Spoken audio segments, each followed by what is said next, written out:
Lukariro ulolwangu lusimbile kuna Kristu andinawiri nemunu asimuzitara Jesu dinamira kuna Jesu ndiye domaneyo yangu simwendi chanyura zangu kuti awigwa ngedima tsitsi dzakendo garira mume pahuru yesimba ruwako rwake ndobata ndinomira kuna Jesu ndiye domaneyo yangu simwendi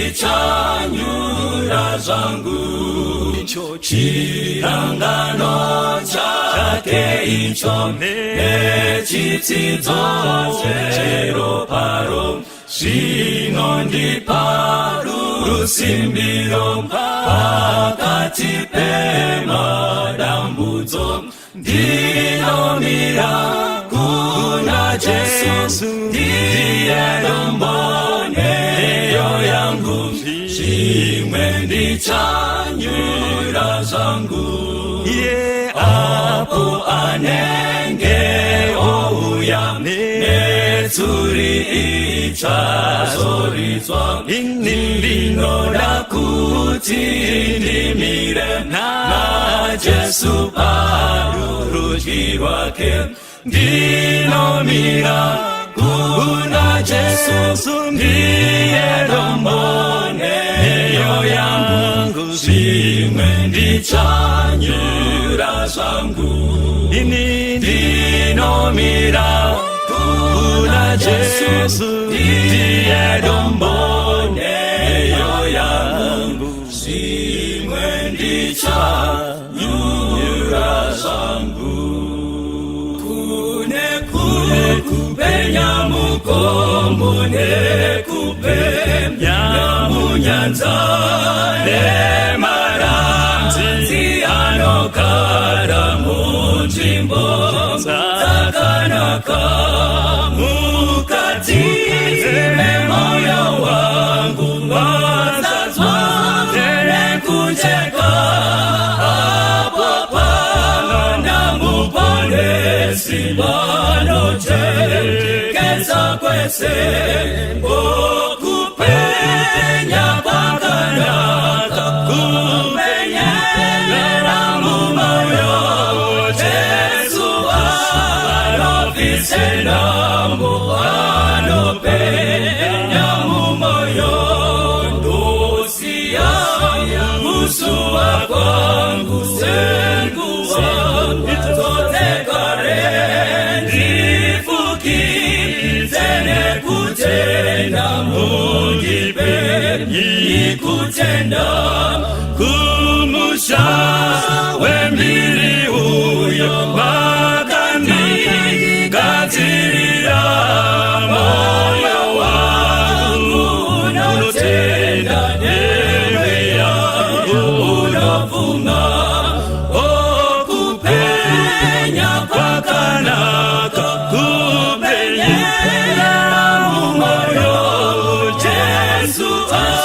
anobvise ndambo anopenya mumoyo muponesi manitenga nawawe nyunarini ngaivute mwenje yese futi teyetenzi kumusha wembiri uyo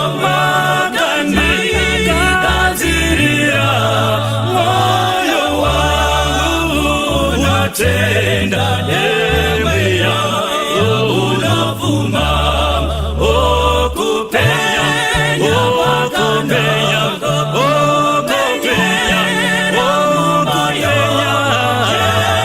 Jesu anobvise ndambo anopenya mumoyo okupenya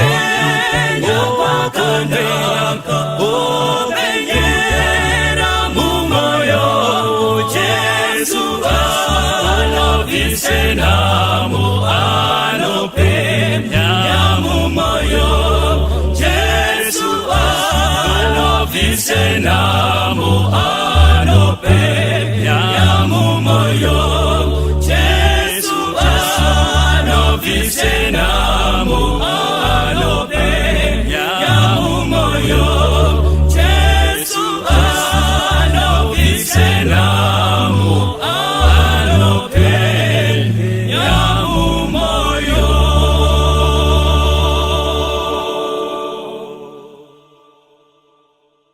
Toda kutenda Mwari panguva inoi, toda tive nenguva yekunamatira michato yedu. Chaona kuti vazhinji vakatarisa michato yavo havachaoni kwazviri kuenda, havachaoni kwazviri kugumira. Vamwe vazhinji inongori misodzi mukurarama kwavo. Murume uya akanga achinditi switi achindida wangoshanduka. Kutaura kuno ndieuda hake muchechi, asi mumba mune supa mufiriji. Chechi haizvizivi namagirlfriends andiri kutobata mufoni andiri kuona. Chechi haizvizivi. Vamwe kurohwa misi nenguva. Saka ukatarisa muchato wacho kuti ameno Mwari kuti zvichazova zvipi. Vamwe baba vanochema varimo, ngoti misodzi yababa haionekwi. But vari kuti vakatarisa mudzimai waanaye kushanduka kaaita, nematauriro ekushaya hanya aakuita, nekupopota kwacho kunge mvura isingadzimi, hazvichanzwisiki. Saka unotarisa muchato woti saka zvichazovei. Kunyangwe pakuplana hapasina planning inoitwa, hapasina communication inoitwa. Vanhu vangohongerana mukati memba. Marriage yakuvava, kwava kukava bhora resimbi, kwava kutsenga nhundurwa. Saka ukuthi Mwari zvichazovei hazvigadziriswi nen'anga, hazvigadziriswi namaprofita. Kunewo Mwari ko murume akangotiza akaenda, nhasi wakasara uri wega nevana uri singu. Nyika inotaura zvainoda pamusoro pako. Vakakuona wageza vanotoda kutorerwa varume vedu. Saka unogara uchizvibvunza mubvunzo, nhai Mwari, ko ndakambonyanyotadzei? Hazvitsvakirwi maprofita kuti nyika inyarare kutaura nezvako. But pano zvinofana kuitika. Mwari pane zvaanotaura muna Matthew chapter 7 verse 7. Inoti kumbirai muchapiwa. Yes. Tsvakai muchawana. Yes. Kokodzai muchazarurirwa. Toda kutenda. Saka Bhaibheri pane zvariri kutitsanangurira zvakakosha. Kumbirai. Zvazviri kureva ndezvokuti nyangwe murume anetsa, kumbira hunhu hwakare hwaunoziva hwakanaka. Mwari unokupai. Saka hazviindirwi kun'anga izvi. Kana murume atiza, kumbira kuna Mwari kuti Mwari honai zvaitika. Paunongononoka uchiti ndo nyaya yangu yandauya nayo, Mwari vachazarura vo adresa nyaya yako chaiyo. Kune vamwe vagara muchato vana hakuna. Bhaibheri riri kuti vana vanokumbirwa kuna Jehovha. Hazviendesi kunotsengeswa midzi. Kumbirai, Jehovha unokupai. Kune vamwe vane vana vanetsa, vana havachateereri. Tiri kutotsvaka mapiritsi eBP, taakumwiswa mapiritsi nekuda kwevana. Bhaibheri riri kuti kumbirai. Saka vana vanoda kunoprezendwa pamberi paMwari. Mwari ndiye unodhila nemunhu, ndiye unogadzira nekudzorera karekta. Saka panguva inoda kunamata newe, iwe uri kuti Mwari handizivi kuti muchato wangu uri kuenda nekupi. Murume wangu ashanduka, vana vakunetsa, mudzimai akunetsa, hama dziri kunetsa, dzimwe dziri kutonetsa ihama, ndo dziri kuti ko mwana zvichazova rini. Saka pressure yacho hauchagoni kuimaneja. Zvinogonekwa naMwari wokumusoro kudenga. Saka chakumbira panguva inoi, Pastor Maurede, vatinamatire. Iwe sumudza ruoko rwako uri pauri, iwe ndiwe unoziva nyaya yako, but sumudza ruoko uri pauri, apo mufundisi anotinamatira. Ngatinamatei. Mwari vari kumusoro kudenga, tendwai, rumbidzwai nokuti nyasha dzenyu dzinogara nokusingaperi. Toda kutendai nokuti makatendera kuti tipinde musvitsa tsvene. Amen. Patakapinda vanhu vose pajekerere vakapururudza vachifara nokupembera. But hatina kuziva kuti tati garei muchatanga kunetsa. Asi tinofara nokuti imi ndimi makatanga mutambo wemuchato. Saka kana wanetsa tinoudzora kwamuri. Tarirai, dzimba dzevamwe dzakatoputsika, dzevamwe ndozoita kunge dzakuda kuputsika. Asi tinodana imi nokuti ndimi makatanga mutambo wokuwanana. Naizvozvo kana wanetsa tinodzora kwamuri. Zvino izvi Mwari, tine vamwe vabereki makatendera mukatikomborera nechipo chevana. Vana pavakauya raini rose rakauya richikorokotedza vanhu vachiti nemakorokoto but hatina kuziva kuti pazvichatisamukei vachatinetsa. Vamwe ezvino taane mabp, taane mastress nemadepression ari kukonzereswa negorokoto ramakatendera, asi tofara kuziva kuti vana vanobva kwamuri uye simba rokuvakudza rinobva kwamuri. Tinokumbirawo Mwari kuti mudzoredzere vana vedu vadzoke. Kana Israeri makaidzoredzera, nanhasi munogombedzera kuti idzoke. Kana nevana vedu Mwari munokumbira, munogona kuti vadzoke.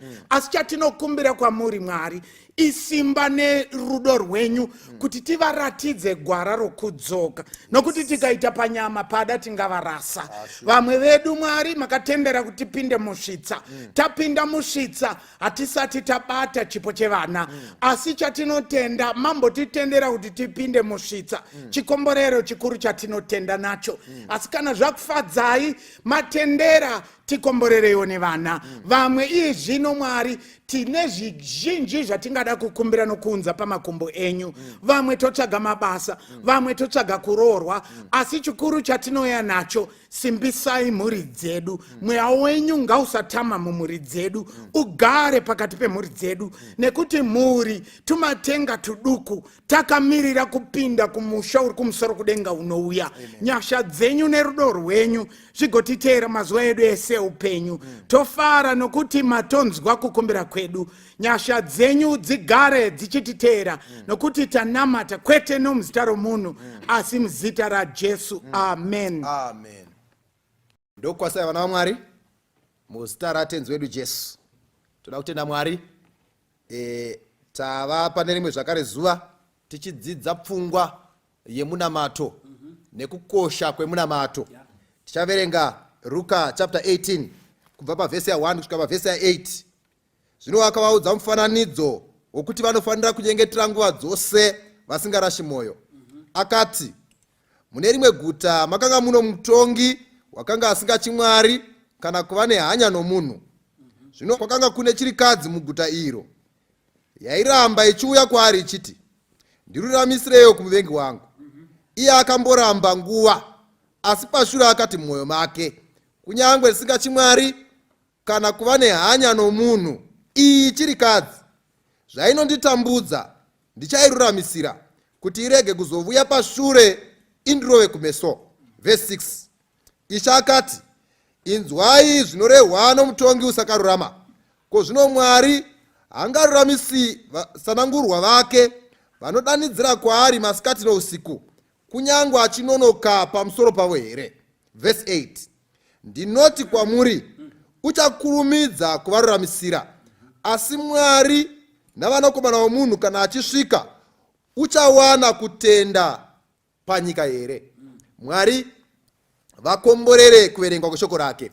Ndoda kutsimbira pavhesi ya 8 ndo pane nyaya yangu. Pana pari kunzi pano kana mwanakomana womunhu akuuya nevatumwa vake uchawana here kutenda kuchiripo panyika? Pfungwa yandiri kufarira ndoda kuibata pamudzimai uyu. Number 1, mudzimai uyu tomuona achienda kuna mambo asingachimwari sekutaura kwatakaita mumazuva akapfuura, but paari kuenda ndinoona mukadzi uyu ane kutenda kuti nyaya yangu inofana kugadziriswa kwa mambo. Maka ndeyeyi ukaverenga kwaIsraeri madzimambo ndo aifana kururamisira nyaya dzechirikadzi. Saka kutenda kwake kwaiva pakuti hakuna zveumwe angagona kugadzirisa nyaya dzangu kusara kwa mambo avo. Iwo kutenda kwako kuri papi? Tina mambo ari kumusoro kudenga, ndiye oga anofana kugadzirisa nyaya dzedu, ndo panofana kurara kutenda kwedu. Maprofita haagoni kugadzirisa nyaya dzedu, ng'anga hadzigoni kugadzirisa nyaya dzedu. Saka anomukira.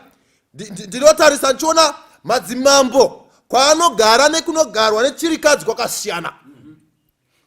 Saka anobva kwaanogara achienda kwa mambo, osvika kwa mambo, mambo otadza kumuatenda, odzokera kumba mangwana, omukira kwa mambo, osvika ogara, nyaya dzotambwa, iye achiona fuokuro kwainochaya, mambo vanoti nyaya dzakwana, kudzokera kumba nekutenda unomukira mangwana acho anoenda kwa mambo kusvika mambo vati mukadzi uyu ndinofanira kururamisira nyaya yake.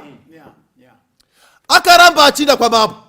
Saka regai ndikuudzei vana vaMwari, chakakosha pamunamato, chinotsvakwa pamunamato kutenda. Ukaiverenga nyaya yacho vaHibhuru vachitaura vanoti kana pasina kutenda hazvibviri kufadza Mwari.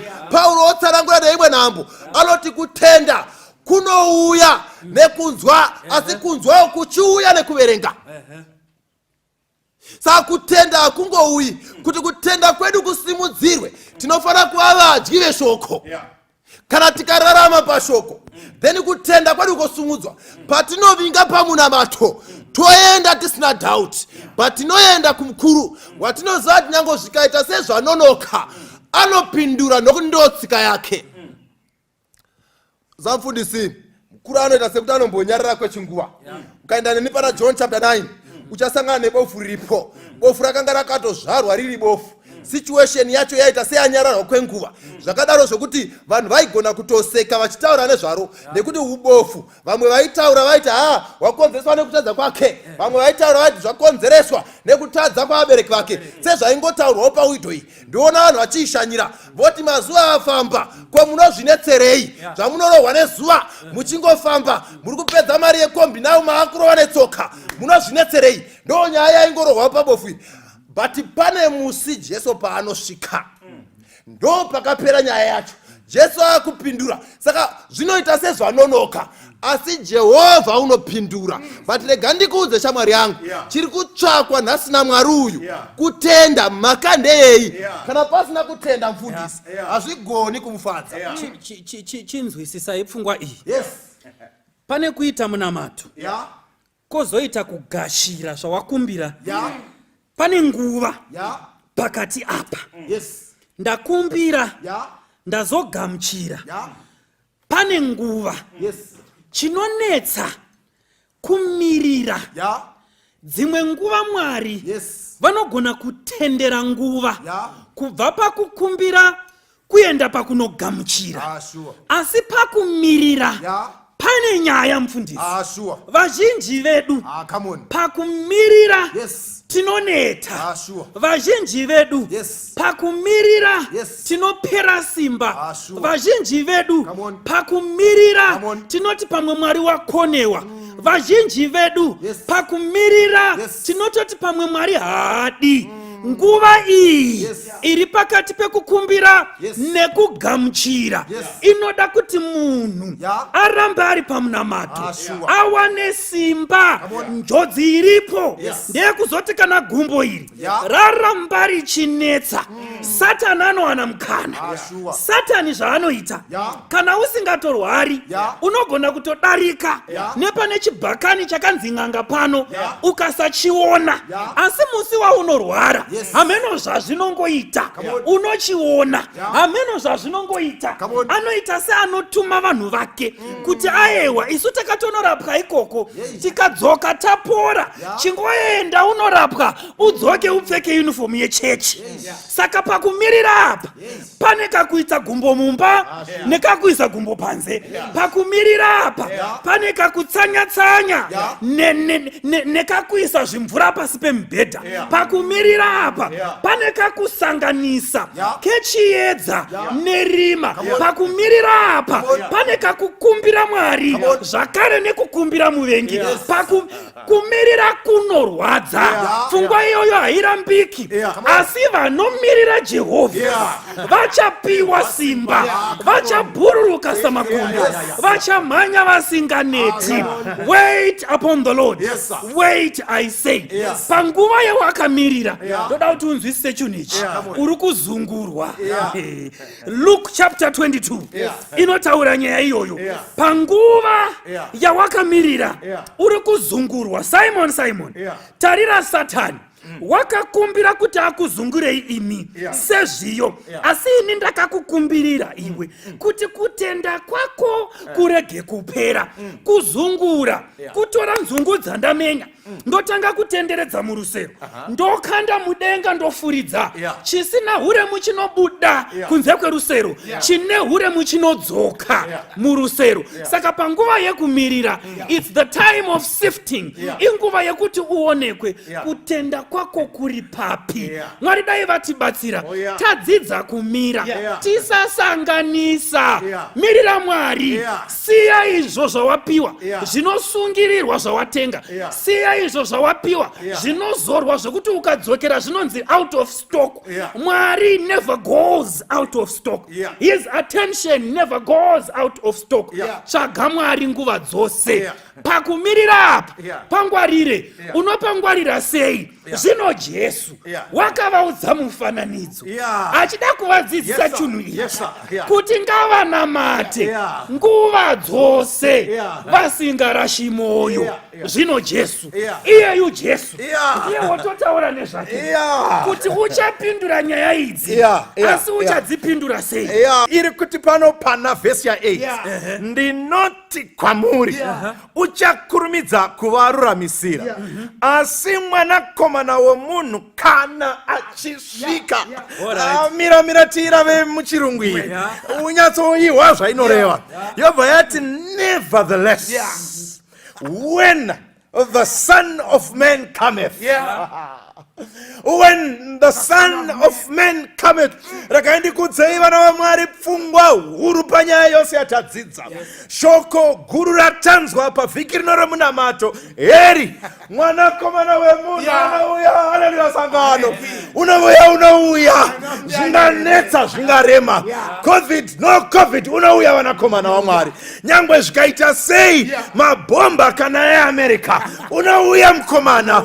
Zvikanetsa zveikonomi, dhora rikapera value, unouya mukomana. Zvinganetsa zvingarema, unouya mukomana. Zvikanzi pano nebhaibheri, when the Son of Man comes. When mushona inongoti kana, but ukauya kuchirungu inobva yabuda zvakanaka. When kwete if, when not if. Kureva kuti teerera mwana waMwari, Jesu unouyazve, haangaregeri, hapana fungidziro yekusauya kwake. It's not an issue of if he comes, but it is when he comes. Paanouya, unouya vanakomana. Zvikanzi pana naJohani chapter 14 achinyora moyo yenyu ngairege kumanikidzwa. Tendai kuna Baba mutendezve nekwandiri. Zvikanzi mumba maBaba vangu mune nzvimbo zhinji dzekugara, asi ndiri kuenda kundokugadzirirai kuti pandinouya I will come again. Unodzoka. Regai ndikudzei mai, musarase tariro. Regai ndikudzei hanzvadzi, musarase tariro. Regai ndikudze makore awanda tiri pamunamato, asi usarase tariro. He is coming again. Unouya. Tito unonyora nyaya iyoyi, achinyora pana 13 pachapter 2 yaTito. Takatarira tariro inofadza, nokuonekwa kubwinya kwaMwari mukuru namuponesi wedu Kristu Jesu. Tine tariro inofadza vana vaMwari. Dzimwe tariro dzose ndedzenhando, pfuma nepasi ndezvenhando, murume mudzimai ndezvenhando, madhokotera anorapa ndezvenhando. Tariro huru vana vaMwari iri pakuuya kwaJesu, when the Son of Man comes. Unouya. He is coming again, and he is coming very soon. Vamwe vangati unonoka, asi regai nditaure vana vaMwari, unouya nekukasika. He is coming again, coming very soon. Vamwe vangafunga kuti anonoka, vamwe vakati hachauyi, asi regai ndikudzei, unouya, but nauye kuya kwake haipereri apa. Kutapira kwekuya kwake hakupereri pakungouya chete. There is greater news when he comes. What is the news? When he comes, but verse 8, when the Son of Man shall come, will he find faith on earth. Yeah. Teerera mubvunzo. Yeah. Chiri kuti Jesu abvunze. Yeah. Atarisa zviso zvevanhu. Yeah. Zviso zvine mubvunzo. Yeah. Zviso zvine kukahadzika. Zviso zvakatakura kugumbuka. Yeah. Why? Nekuti zvine mibvunzo. Yeah. Kune minamato isina kupindurwa. Yeah. Saka Jesu paakutobvunza. Yeah. Yeah. Ari kuti nemafesi enyaya. Yeah. Pandichadzoka. Ndichawana here achange akamira aine kutenda. Yeah. Yeah. Yeah. Yeah. Saka God owes us an explanation. Oh yes. Oh yes. Nekuti tine mibvunzo. Yeah. Kune vakaenda kuchipatara. Yeah. Muwodi C. Yeah. Bedi 7. Yeah. Ndokuenda seprayer band. Yeah. Ndokuti nhasi mainhingi vanomuka. Yeah. Vachipira gotsi vachibuda muwodi. Yeah. Vakasara vonzwa foni. Yeah. Kuti muchangobuda vabva vashaya. They need an explanation. Yes, sir. Kune vakaenda. Yeah. Vakanonamatira. Yeah. Vanga vane makore vasina basa. Vachingobvapo. Yeah. Kwakatozoita dzimwe 10 years basa risipo. God should explain. Yeah. What was happening? Yeah. Kune vakaenda. Yeah. Vakanonamatira macouples. Yeah. Anga asina vana. Yeah. Ivo vaine makore vari mumuchato. Yeah. Mwana haana kuuya nanhasi. Yeah. God has to explain. Yeah. Kune vakaenda. Vakanonamatira. Yeah. Mhuri dzanga dzakuda kuparara. Yeah. Vachibvapo seprayer band. Yes, sir. Baba vakabva kuti ufunga kuti wechechi ndo achapedza. Yeah. Mai vakaenda. Yeah. God has to explain. Yes, sir. Kune vakaenda. Yeah. Vakanonamatira. Yeah. Vanga vakuti vana vanetsa. Yeah. Umwe wacho akuita madrugs. Yeah. Prayer band na pastor vachibva. Yeah. Mwana akabva afa nedrug abuse. Yeah. God has to explain. Yes, sir. He owes us an explanation. Yeah. Yeah. Because tanamata. Yeah. But mhinduro haina kuuya. Yeah. But rega ndikuudze. Yeah. Mwari ane zvinhu 3 zvaanoita. Yeah. Mukanamatira murwere Mwari anorapa katatu. Yeah. Munogona kunamatira murwere. Yeah. Muchingopedza kuti amen obva tokwakuka. Yeah. Modzokera mese kumba. Yeah. Yeah. Pechitu munogona kunamatira murwere. Yeah. Momusiya akarara. Yeah. Patopfuura 2 weeks. Yeah. Mozonzwa foni yekuti Frank akazomuka. Yeah. Right. Yeah. But page 3. Pechitatu, yes, sir. Mwari hapinduri ipapo. Yeah. Frank hakwakuki. Yeah. Frank anofa. Yeah. But zvakazarurwa 21. Oh yes. Oh yes. Yeah. Verse 4. Verse 4. God should explain. Yeah. God should explain. Nekuti vhesi mukarirava. Yeah. Ipapo achapukuta. Masotsi. Yeah. Masodzi. Yeah. Yeah. Vatumira. Yeah. Verse 1, 2 na 3. Yeah. Anzi ndakaona denga Ija. nenyika ija. Yeah. Zvekare Zvakanga zvapfuura. Yeah. Mubvunzo wamunofanirwa kuita. Yeah. Musodzi wakabvepi mudenga ija. Hey. Ndo mubvunzo wamunofanirwa kuita. Yeah. Yeah. Kureva kuti God has to explain. Yes, sir. Saka kune session yatichaita. Yeah. Takudenga. Tashvika. Yeah. Tashvika. We are going to hold God at ransom. Yeah. Kuti Mwari Explain. takanamata seprayer band. Yeah, fine. Mugore ra 2020 gore reCovid. Yeah. Vanhu vakafa. Yeah. Muri kuti kudii? Yeah. What happened? Mwari achati mirai. Yes, sir. Mirai. Misodzi ichatanga kuchururuka. Yeah. Yeah. Uchirangarira mbuya wako wakauga kwachivi. Yeah. Wapedza kunamata. Yeah. Wati mbuya ini ndakutenda muna Mwari. Mbuya wakati unoreveiko. Yeah. Ndokuti ndichapora here. Yeah. Mbuya vakafa. Yeah. Nemusi uyu. Yeah. On that Jesu day. achamira. Yeah. On this day. On that day. Yeah. God shall explain. Yeah. Yeah. Yeah. Apedza kuexplain. Yeah. He will wipe away the Amen. tears. Amen. Amen. And every knee Yeah. will bow. Yeah. Oti kutonga kwenyu kwakarurama. Yeah. Yeah. Munonzwisa urombo. Yeah. Kana muine tariro munyika inobedza. Yeah. Yeah. Yeah. Yeah. Kana uchifunga nekuti handina kupindurwa munamato. Yeah. Munyika ino unonzwisa urombo. Yeah. Nekuti tariro yedu goes beyond. Yes. Yes, sir. Yeah. God will explain. Yeah. And he will wipe away Yeah. all tears. Yeah. And everything will be made new. Yeah. But ichinzwa $1 million question. Yeah. Ndo kune vanenge vapinda. Yeah. The elect. Are you part and parcel of Yeah. the elect? Yeah. Futhi sitoda kuti munamati. Yes. Yes. Special prayer. Yeah. ndekuti Mwari neniwo musandipfuure apo modaidza vamwe neni musandipfuure nekuti Mwari is in the business of calling people to righteousness. Amen. Tingwarira nogona kupfuurwa. If it's your prayer kana chiri chidiso chako fundiswa chanamata. Amen. So that you and me on that day andizofadza kunzwa Mwari achiexplaina. Amen. Ndo zvakaitika. Okay. Yeah. Kutonga kwenyu kwakarurama. I have questions that God will answer, but only after I am victorious. Amen. If it's your plea, nechikumbiriso chako, nechidiso chako, simudza ruoko mufundisi atinamatire. Ngatinamatei kuna Baba wedu vari kumusoro kudenga. Tinokutendai nenhau inofadza iri pamberi pedu, inotivimbisa nekutisimbisa kuti munouya uye munouyazve. Panyika pano Mwari takasangana uye tichasangana nenhau. Ticharasikirwa nevadikanwi, tine mibvunzo isina anopindura. Vamwe vari pano vana mai vana baba vakarambwa vakasiyiwa vari vega. Tine mibvunzo nemisodzi pamatama, tine nherera dzisina kana mhinduro yeupenyu. Asi Mwari toda kukutendai nekuda kweshoko renyu ratiudza kuti pane musi wamuchauya. Pamuchauya Mwari muchauya nemhinduro dzose. Ndo musi wamuchapukuta masodzi edu ose pamatama edu.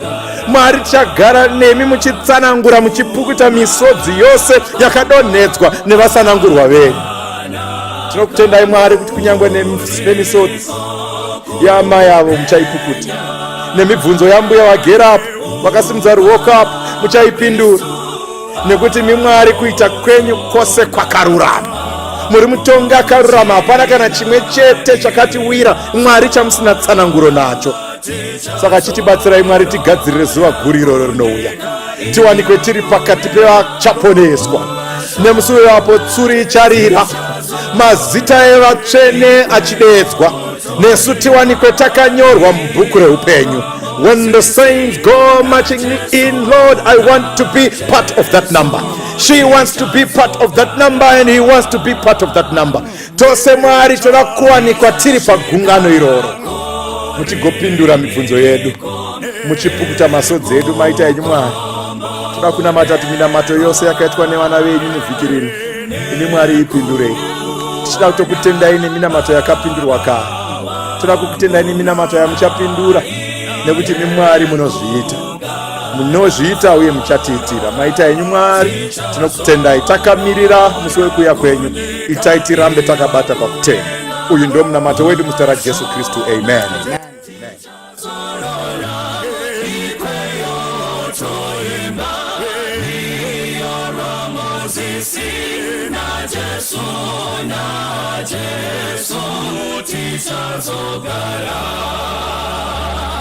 Moyo wangu wafarira,